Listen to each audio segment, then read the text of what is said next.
রাতে 17ই মার্চ আমাদের কয়েকজন কাছের মানুষ আমাদের গুজরাটের ভাড়া বাড়িতে এসেছিল। তো তাদের সাথে হৈ হৈ করে ঘুরে বেরিয়ে বেশ কয়েকটা দিন কাটিয়ে দিলাম। সেই সময় ভিডিওগুলো করলেও আমার কিন্তু একদমই টাইমের অভাবে পোস্ট করা হয়নি। তো এখন একটুখানি সময় বের করে সেই ভিডিওগুলোই পোস্ট করতে বসেছি। এই ভিডিওটা হচ্ছে 17ই মার্চের ভিডিও।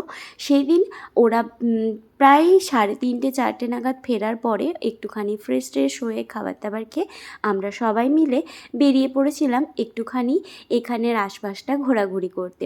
তো প্রথমে চলে গেছিলাম পিম্পলেশ্বর মহাদেব মন্দির।